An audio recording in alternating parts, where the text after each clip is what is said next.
Greetings. My name is Nikki Frazier Curry. Welcome to the fiscal year 2024 FY24 CSBG Annual Report Webinar Series, Capturing Community Level Transformation, Module 3. I will now turn it over to Kayla. Thank you, Nikki. Welcome everyone, and good morning or good afternoon, depending on your time zone. This webinar is a part of the fiscal year 2024 CSBG Annual Report Webinar Series. We hope this webinar, as well as others in the series, are helpful in successfully completing the annual report, data from which will be used to tell the CSBG story and the impact that your work is making in the community. My name is Kayla Lennon, and I am a Community Services Program Specialist on the Policy Data and Evaluation team. And I'm also the Data and Evaluation Specialist for Regions 5 and 9. I would like to extend our welcome from our leadership team in the Office of Community Services. And to do that, I'll pass it on to the Policy Data and Evaluation Branch Chief, Minette Galindo. Minette? Thank you, Kayla, and welcome everyone. Thank you so much for joining us here today as we talk about capturing community level transformation. Wanted to tee us up for what we'll discuss a little bit today and ensure that we are being as open and transparent with you all as we talk about telling that CSBG story.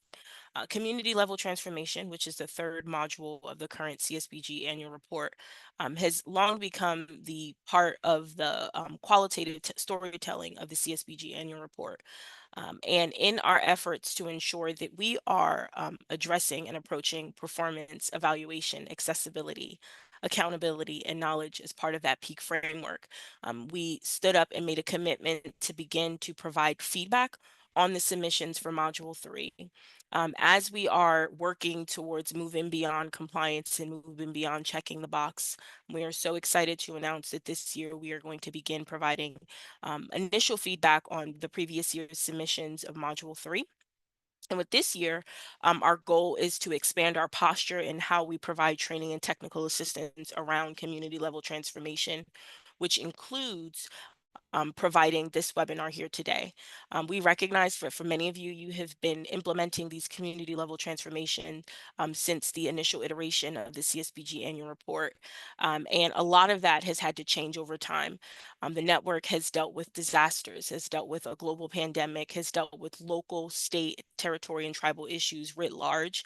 And a lot of the feedback and support that we've heard from you all, we hope is reflected here today. As you listen to the webinar and all of the elements that are required to help you put together really strong submission, we do want to double down on the commitment to provide that one-on-one support. Towards the end of today's webinar, my team will be providing you all with the tools and resources and training and technical assistance available to you. Throughout the webinar, if you have a unique question tied to a previous module or one that you intend to submit for this upcoming CSBG annual report due on March 31st, 2025, I am going to strongly encourage that you reach out to your data and evaluation specialists. We want to honor the different work that's happening at the local level, and we also want to give it the time that it requires. So if you have questions, be sure to reach out to your data and evaluation specialists. That information will be provided at the end of today's webinar, but we thank you all for the work that you do every day to transform the lives of folks across this country. We thank you for showing up strong to ensure that the individuals and families and communities we serve can meet that self-sufficiency and that economic mobility that is etched into the law that we all serve under. I will now pass it back over to Kayla to kick us off with the fun stuff, the webinar for today. Thank you. Thank you, Minette. And yes, here we have today's agenda. After finishing up the welcome, I'll begin with introducing the community level transformation module, Module 3. Next, we'll take you through a guide of phases of an initiative for submission.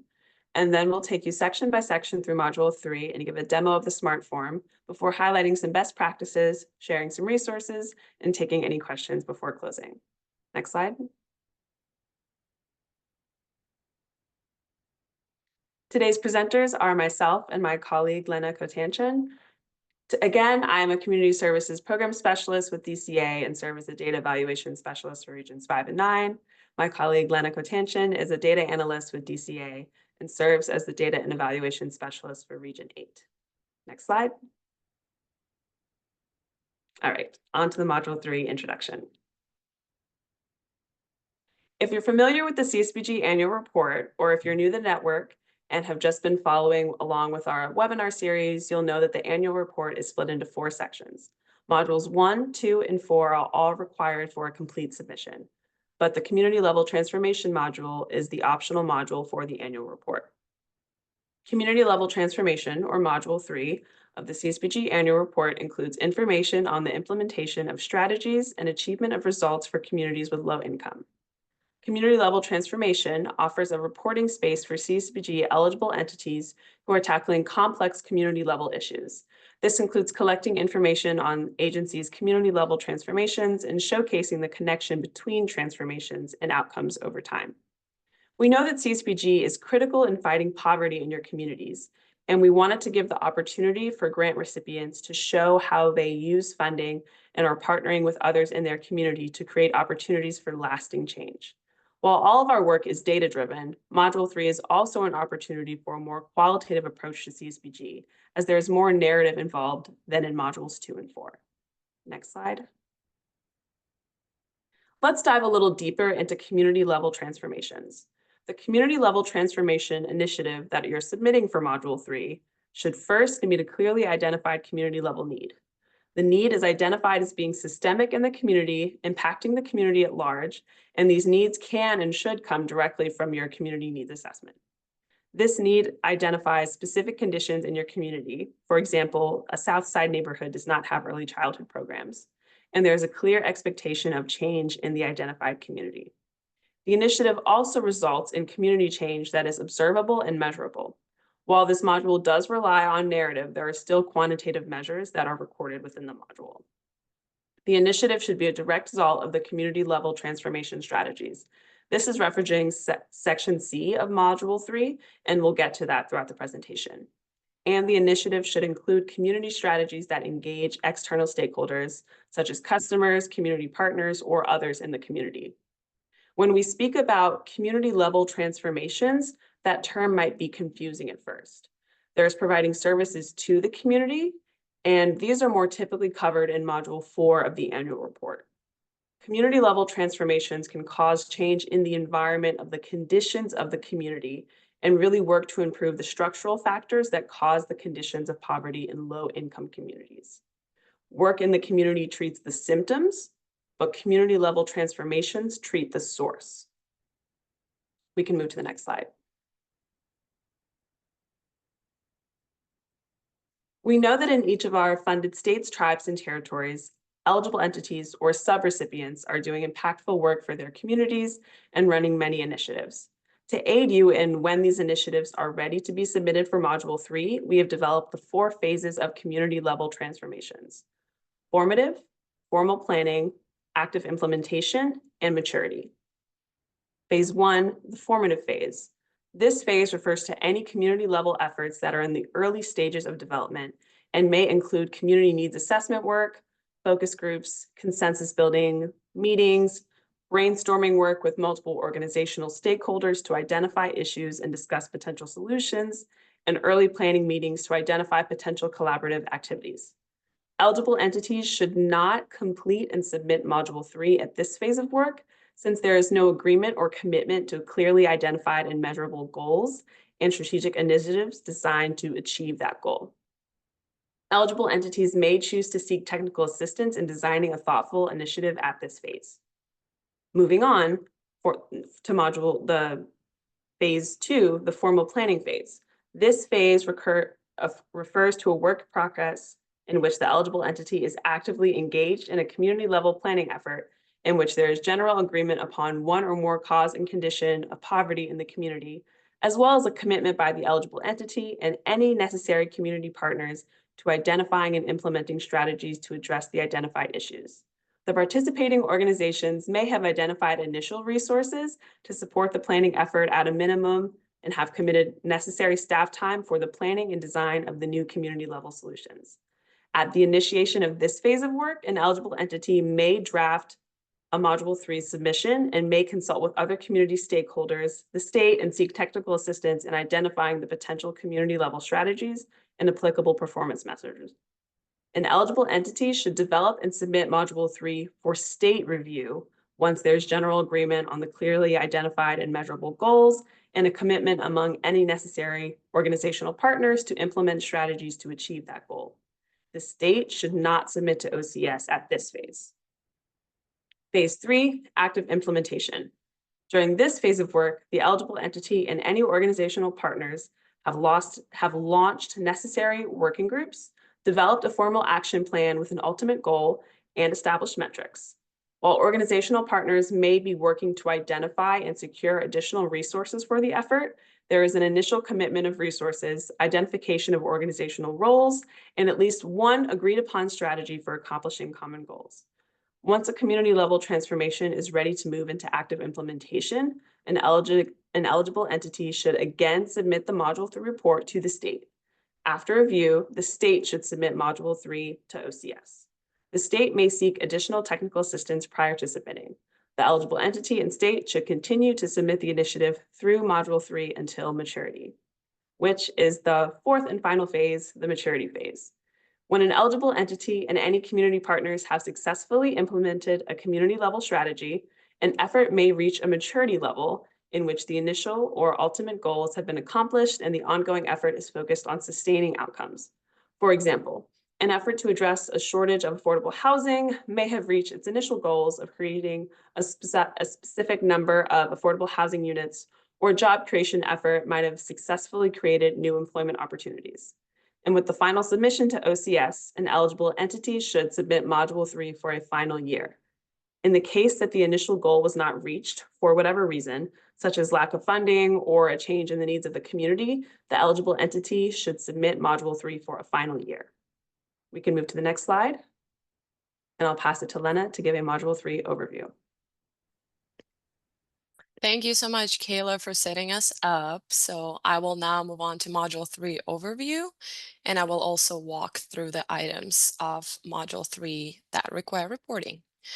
Module 3 has 3 sections. Section A, Community Initiative Status Form. Section B, Community Level National Performance Indicators, or NPIs. And Section C, Community Strategies List.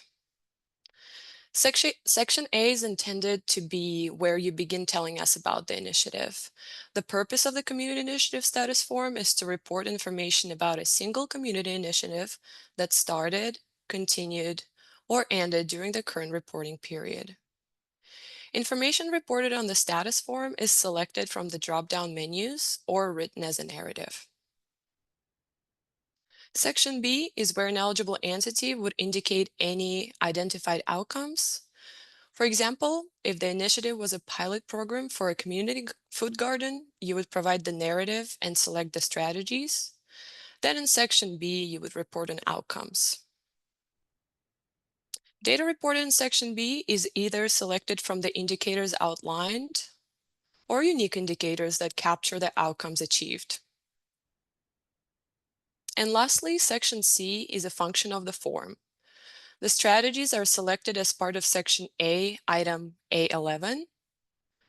And we will walk through each of the sections and in the later portion of the webinar. And we will also perform the smart form demonstration to show that unique item of this report. Next slide.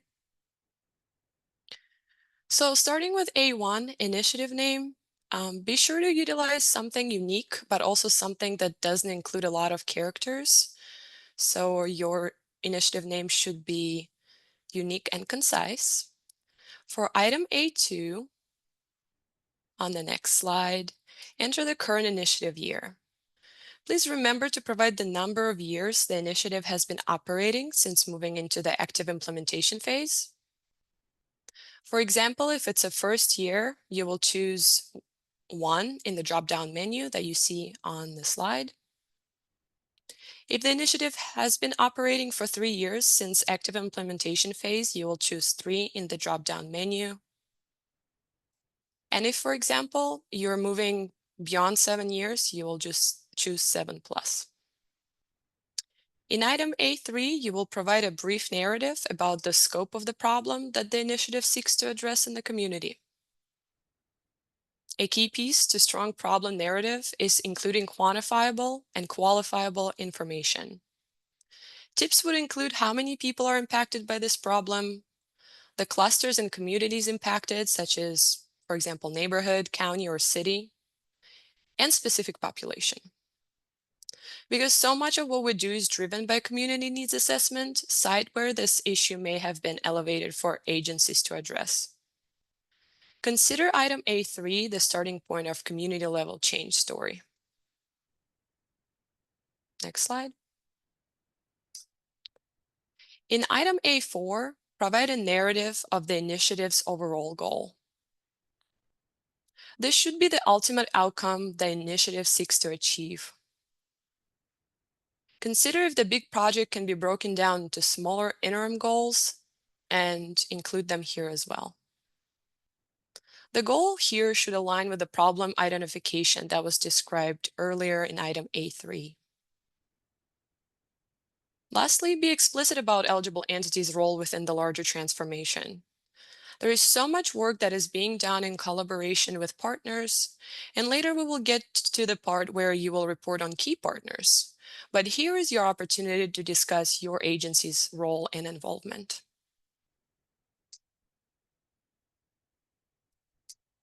In A5, select one or more CSBG community domains that best describe the initiative that is being done.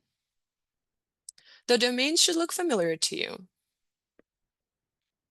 Choose domains that represent the outcomes and strategies that the CSBG eligible entity will be reporting. And consider all domains that pertain to your initiative. Quick note, by default, in a smart form, all boxes will be checked. So all the domains will be checked. So be sure to deselect any domains that do not apply to your initiative.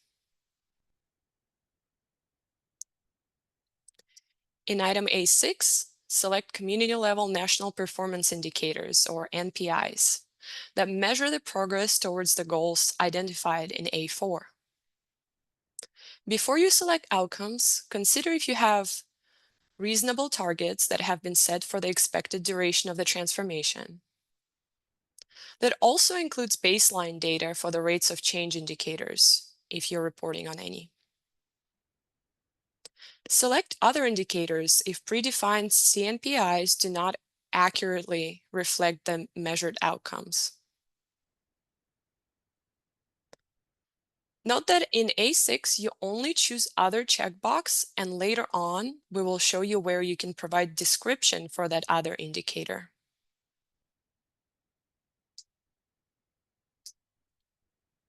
For identified community, I want to circle back to A3, where we noted quantifying and qualifying the problem.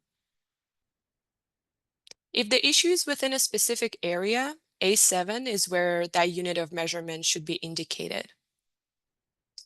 On the slide, you can see all the options that are in the drop-down menu. But in some instances, the provided answers may not align, so select Other and include a written community identifier.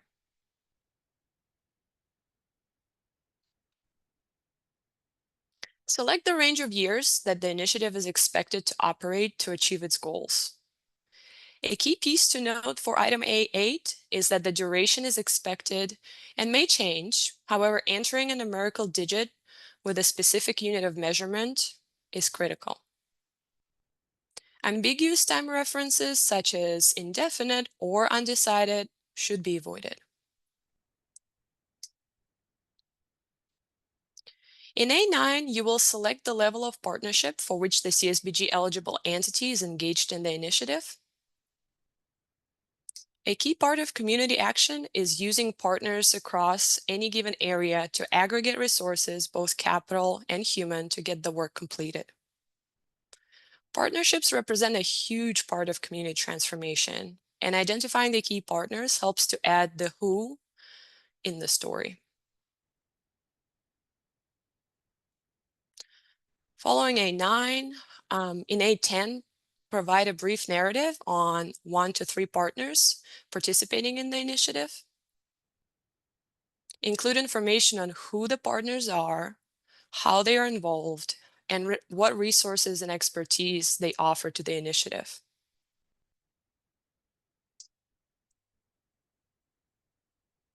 Next slide.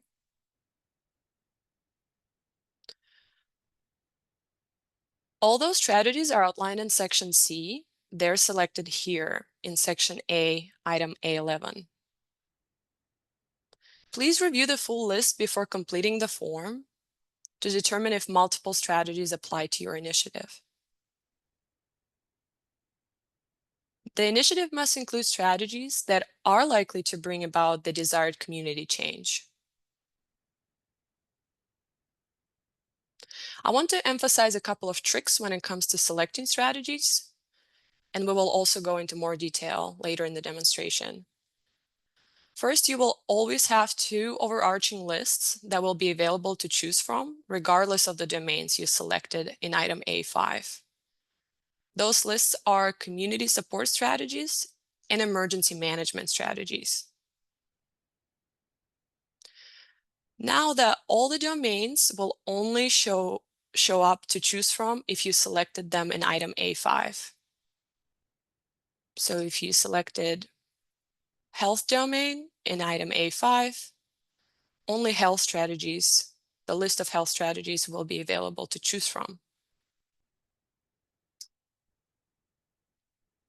If predefined options do not accurately capture your employed strategy, choose other strategy and provide its definition in the box below it.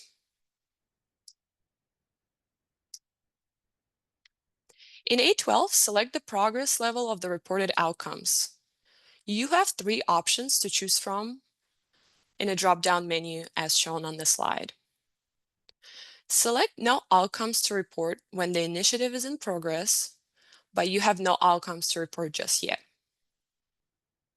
If no outcomes to report is selected, provide an explanation in A13, so in the next item. This is especially important if the initiative has been in active implementation phase for several years, but you still don't have the desired outcomes yet. We understand that the initiative can be progressing slower than expected, and you might be, let's say, in year 3, but still not have reported outcomes, and that is okay. Just be mindful of providing an explanation in A13. As Minette mentioned at the beginning of the webinar, disasters happen, pandemic happens, things constantly change. So if there are no outcomes to report just yet, that is okay, just be explicit about it. And if anything, we want to learn more about your community and the initiative that you're involved in, including any challenges and issues that you might be facing.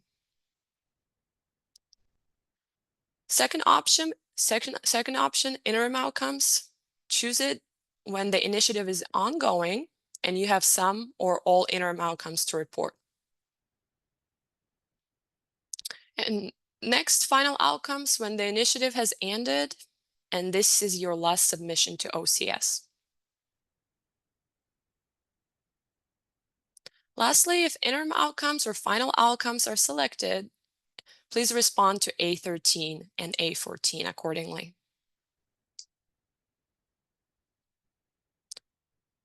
For the initiatives that have interim or final outcomes, provide additional information on the scope of the impact of these outcomes here in A13.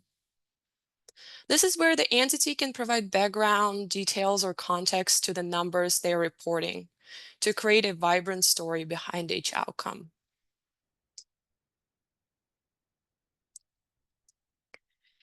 A14 provides a bridge to section B, where you will report data for the community level national performance indicators. Based on the domains you selected in item A5, you will have different tabs at the bottom of your smart form. All indicators selected in A6 will be visible in each domain tab. Click on every tab to report interim or final outcome data. We will look more closely on how to complete this item during the demonstration part of this webinar.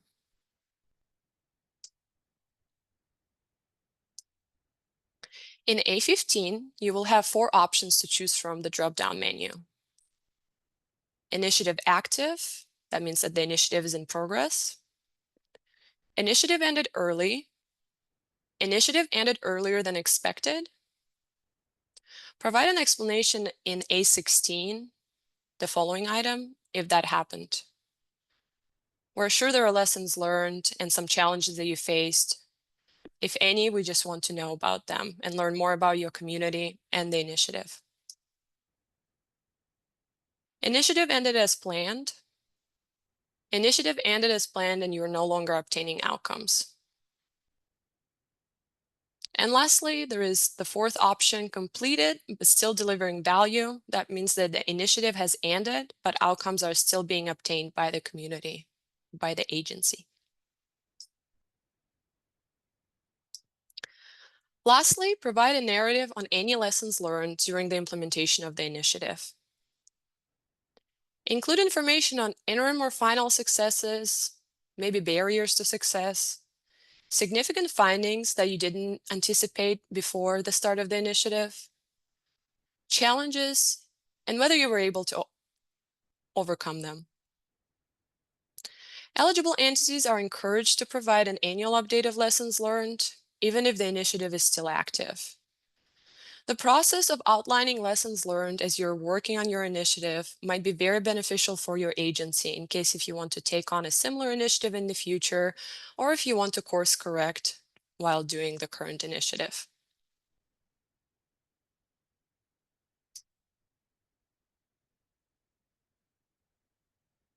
We will now move to section B. It was partially discussed when we talked about A14.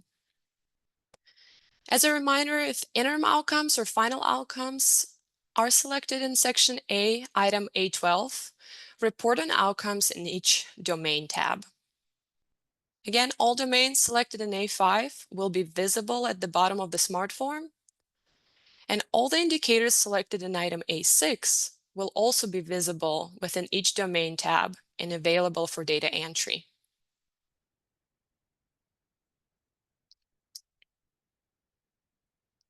The setup for the counts of change indicators resembles individual and family and national performance indicators, or FNPIs, but has a slight difference. Identified community, or column 1, auto-populates from section A, item A7. Target, or column 2, reports the numeric target outcome the initiative intends to achieve. Targets should be identified during the agency or community planning process. Actual results, or column 3, reports the numeric actual outcomes achieved as a result of the initiative. And lastly, performance target accuracy, or column 4, auto-calculates percentage of the target achieved. Your smart form will have built-in formulas for auto-calculated fields, but just in case if you want to know the formula for performance target accuracy, it is shown on the slide. So instead of just looking at definitions, I want to set us up with an example. So let's look at the Community Food Garden Pilot Project. In the problem identification narrative, the agency may have noted that a specific neighborhood of 1,000 residents is impacted by food insecurity. Leveraging a partnership with Parks and Zoning Department, the agency was gifted a parcel of land to build a community garden. Under the Community Helps Enrich Families Community Garden Initiative, the agency partnered with a local agricultural program at the local community college to learn about the art and science of garden cultivation and sustainable food production. Based on the partnership and the area where the parcel is located, it is estimated that the land can produce 100 pounds of fruits, vegetables, and herbs every 6 months. This is estimated to feed 200 people a year. So now circling back to the table, the initiative will set the target, column 2, at 200 people. After year 1 of the initiative, the records showed that 150 people were fed as a result of the initiative. 150 is the actual results, that will go into column 3. Column 4 will auto-populate to 75%, which means in its first year, this initiative fed 75% of its target population. In other words, the performance target accuracy was 75%. If you have data collection mechanisms that allow you to get more granular data, you can further break down this example into counts of change for adults or children, or maybe you'll be able to get data for different outcomes.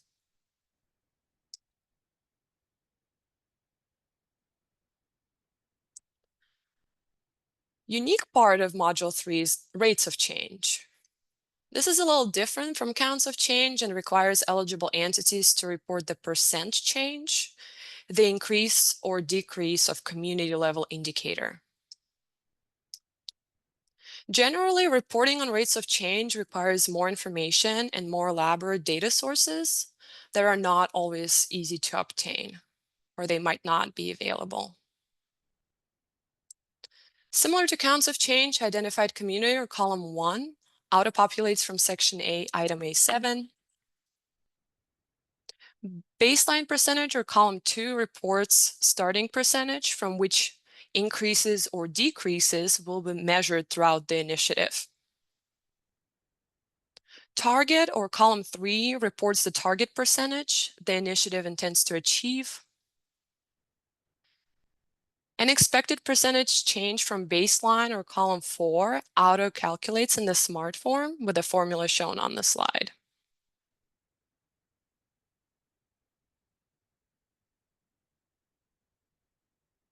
Next slide. Then we have expected percentage change from baseline or column 5. It reports the actual percentage. Actual percentage change from baseline or column 6 and performance target accuracy or column 7 both auto-calculate in the SMART form. And again, you can see the formulas on the slide. Let's see if we can break it down to a simplified example on the next slide.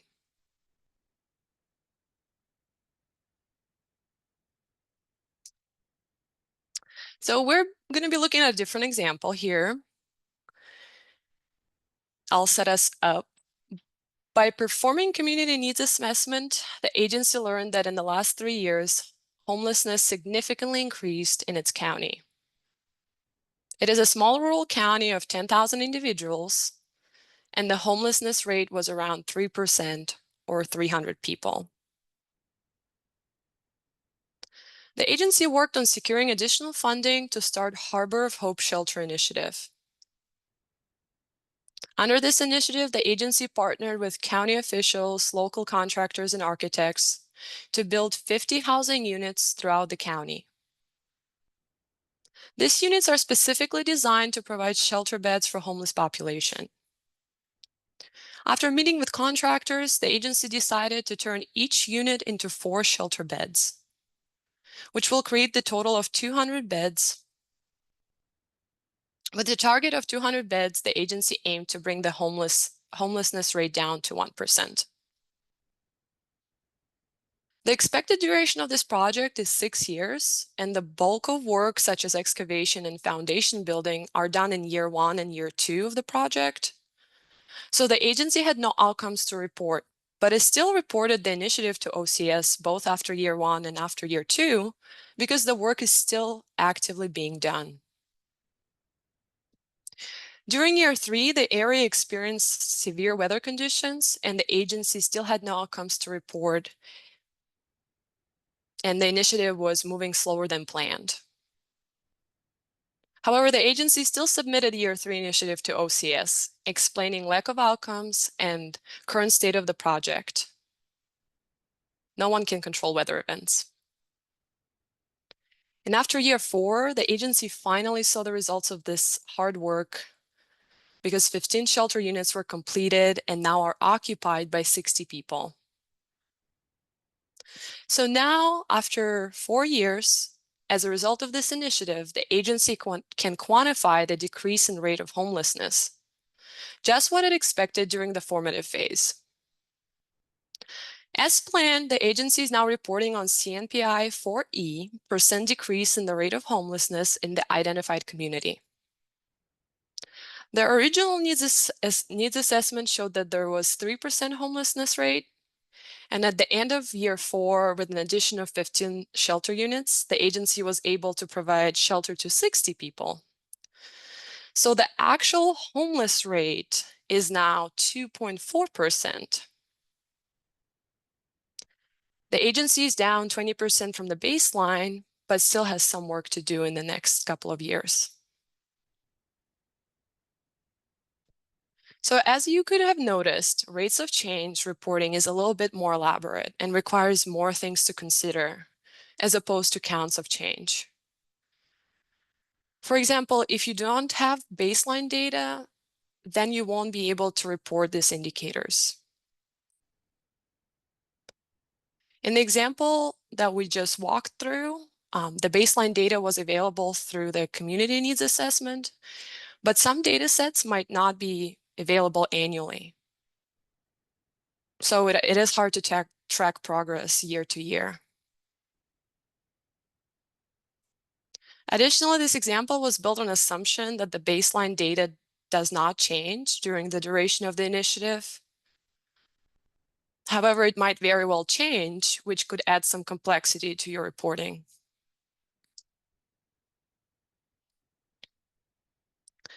So now we'll be moving to Module 3 demonstration, where I'll walk you through smartphone navigation. So we will be using the community garden example, so the first example that we walked through.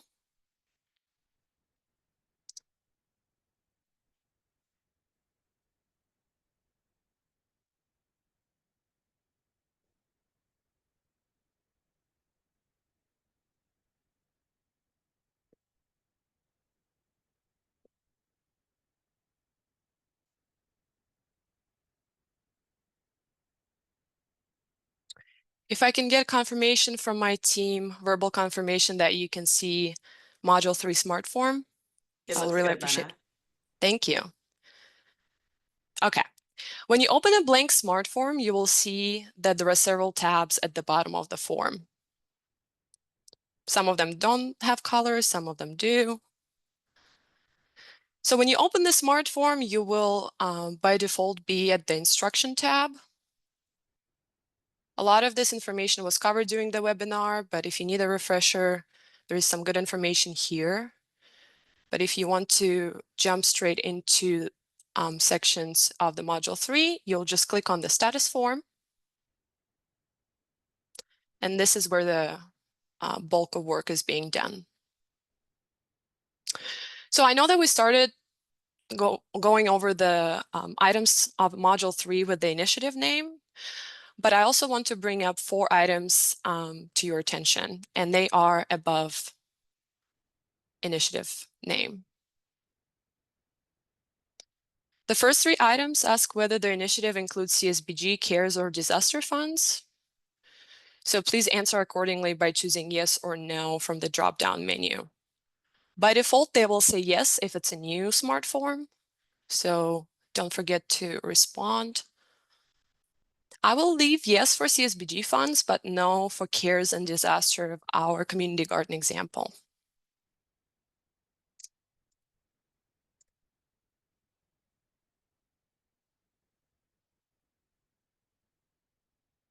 The fourth item is asking whether this initiative is new or was previously submitted. New entails that this initiative has never been submitted to OCS before. For our community garden example, it is a new initiative, so I will leave it as new, and the default when you open the new smart form will be new. So again, do not forget to switch it if you have already submitted it to OCS before. Now we're getting to the main portion of the form, or section A, initiative name. I can type it out here. So it is short and it won't take too much time.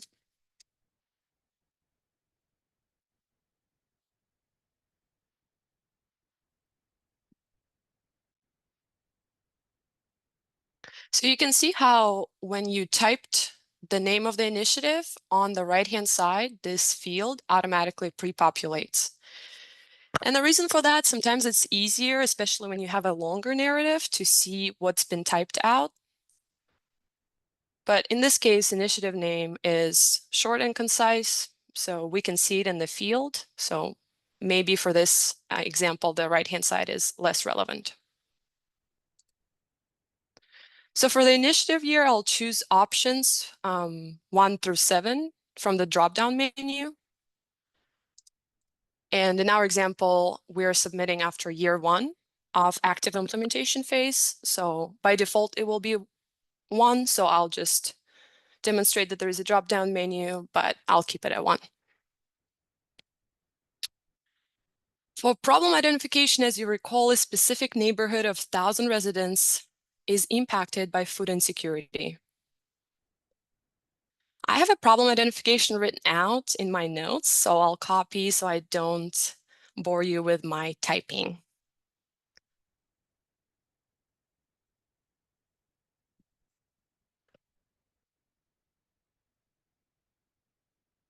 So there are 2 ways to do it. You can double tap, delete what's here, and just copy and paste from a different source. And the second way to do it is you can do it in the function field at the top of the smart form. So you can see how the right-hand side here is a bit more relevant now, because if you just look at this field next to problem identification, the narrative is cut off just because it allows certain amount of characters for visibility. But now if you look at the right-hand side, you can see the full narrative here, so you can see if you need to adjust something or not.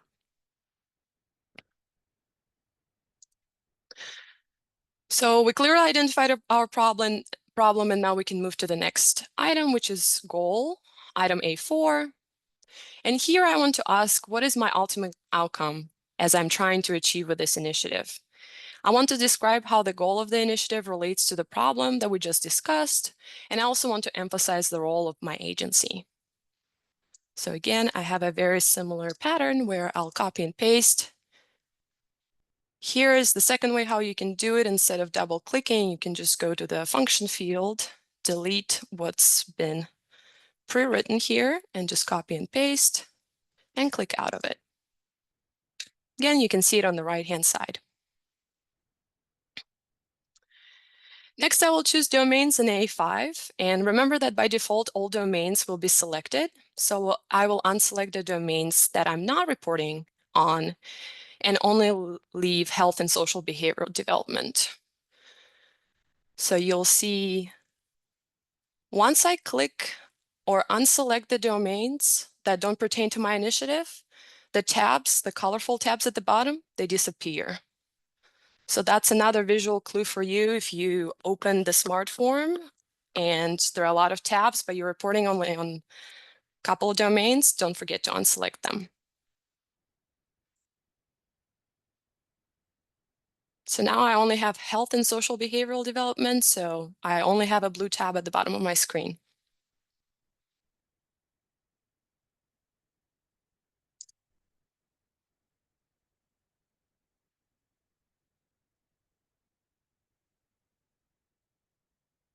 So during the formative phase, I established the measurable and quantifiable outcomes the Community Garden Initiative will help to reach. So to select a ultimate outcome, we go to item A6. So you have this field here where it looks like a link. So if you click on it, sometimes you get this window of error. So I usually just click out of it by clicking OK, and then I click Edit here. And you don't see it yet because there is a new screen that pops up, but what happens if you're working with several screens, it will play a trick on you, and the new screen or the new pop-up window will open on second, third, or fourth screen. So it opened on my right-hand side that you don't see, so I will drag it here, and this is what it looks like. This is a list of community national performance indicators, the ultimate outcomes that you want to report on. One thing that I want to point out that, as I mentioned during the webinar, during our main portion, that the second I choose the domains in A5, in A6, I will only have the domain, that domain to choose outcomes from. You can always course correct. Let's say if you clicked something that you didn't mean to, you can course correct, close this window, go to A5, select the one you need, and go back here. But for sake of our argument, we're all good. We have health domain. And I know that before I even started the initiative, I looked at all the CNPIs, and I know that none of them apply to me. So I will choose that CNPI 5Z, other counts of change. I'll check it, and then I'll click OK. So before I do click OK, I want to point out that you don't have a window where you put the information, the definition of that indicator, the name of it, right? We will have a different opportunity or different place in this form to do that. So at this point, you just click OK, and it brings you back. Moving on to the identified community, it's also dropped down. We discussed that it was neighborhood, so I'll leave it at neighborhood. Expected duration. Before I started the initiative, I planned it to do 3 years. After 3 years, I want to reevaluate or maybe do major adjustments. So I'll write 3 years in the field. And again, we do ask you to be explicit and avoid any ambiguous definitions. So for partnership type, you have 3 options to choose from. I know that the option that applies to this example is a CA is the core organizer of multi-partner initiatives. And then in A10, I will discuss the key role of my partners. In this case, if you remember, we had a Parks and Zoning department that gifted us parcel of land to build a community garden. And then we had a community college that we partnered up to learn about garden cultivation, sustainable food production. So I elaborated a bit more on it, so I will copy and paste.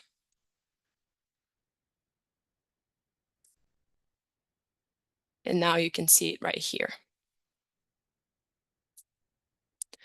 For strategies, it's very similar to A6. So again, when I click on it, it gives me this window. So I'll click OK, click out of it and edit. Again, the pop-up window I had it on a different screen. And again, remember during the webinar, I mentioned that there is always going to be 2 lists by default. Those are community support strategies, strategy 7, and emergency management strategy, strategy 8. And then the next, or the first one will actually be the domain that you chose, or the domains. So the strategy that does apply to this example is strategy B5B, farmers market or community garden development.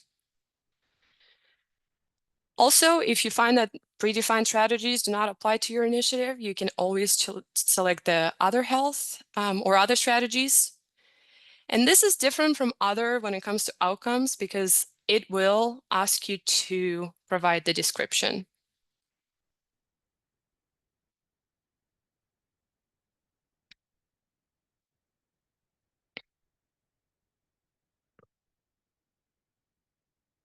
I'll unselect it,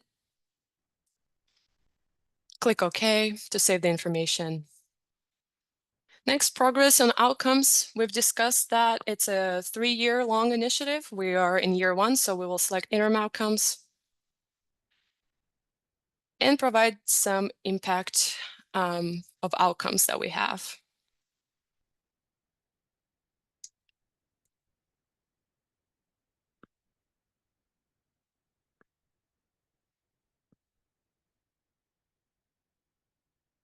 So A14 is not the item where you can enter the information. A14 will prompt you to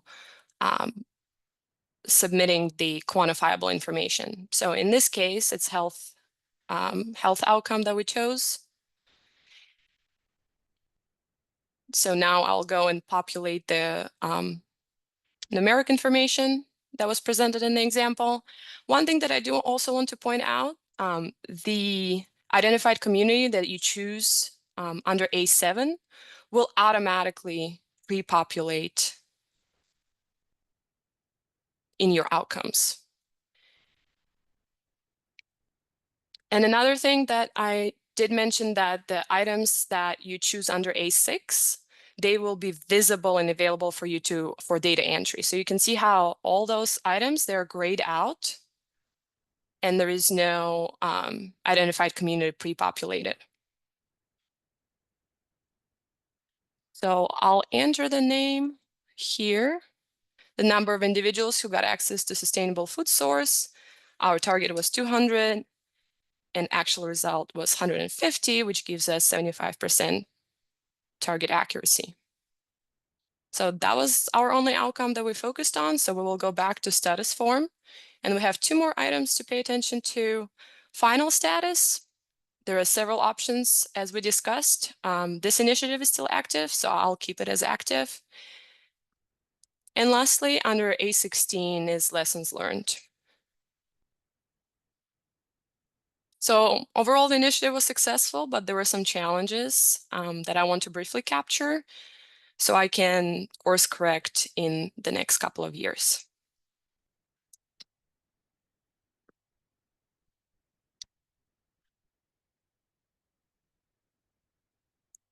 So with that, we've completed module 3 smart form and it is ready to be submitted.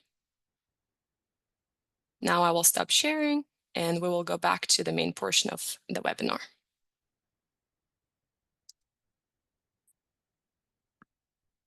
Thank you, Lena, for that explanation and for taking us through the form. We're nearing the end of the webinar, but not before we provide some best practices for submission for both grant recipients and subrecipients.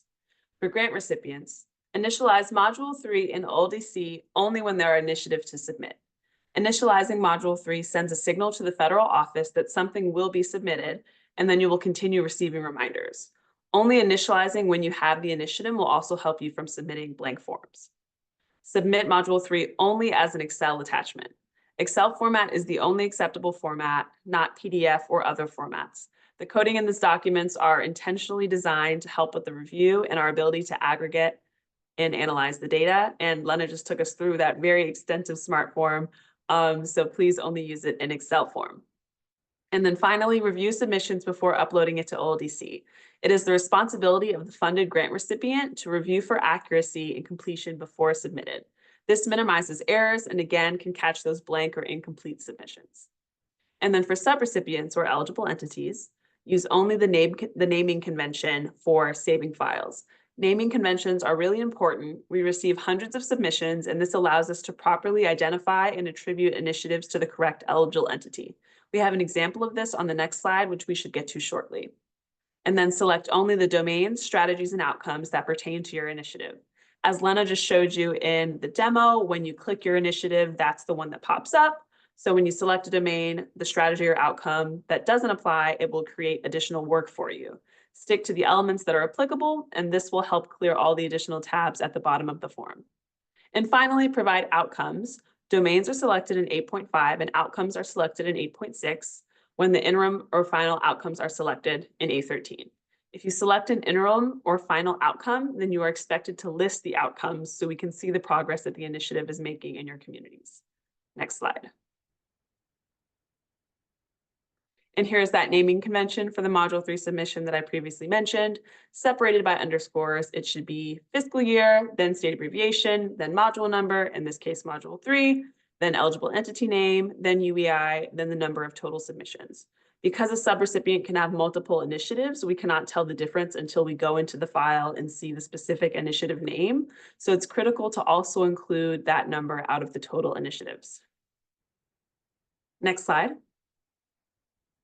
Now that we've spent some time with Module 3, we'll finish up with some resources and reminders. Next slide. Here are the remaining topics and dates for the fiscal year 2024 annual report training webinar series, which can again be found in the action transmittal and the CSBG calendar events page. And those links are dropping in the chat right now. Next slide. Please join us during our next webinar in the fiscal year 2024 CSBG annual report webinar series, Collecting Individual and Family Characteristics, Module 4. This webinar will take place this Thursday, November 21st, 2024 from 2 to 3:30 p.m. EST, and we will review Module 4 of the CSBG annual report and provide best practices for Module 4 submission. The link to register can also be found on the CSBG Events calendar page, which is already in the chat. Next slide. Finally, for targeted and general technical assistance, please reach out to your assigned program specialist and data and evaluation specialist. We work closely as a team and request that you include both contacts in any outreach. You can find your regional contacts on the pages shared in the chat. Please also take note of the fiscal year 2024 annual report office hours that will occur on March 4th and March 6th of 2025. More information will be provided as we get closer to those dates. Next slide. Thank you so much for attending our webinar on Community Level Transformation Module 3.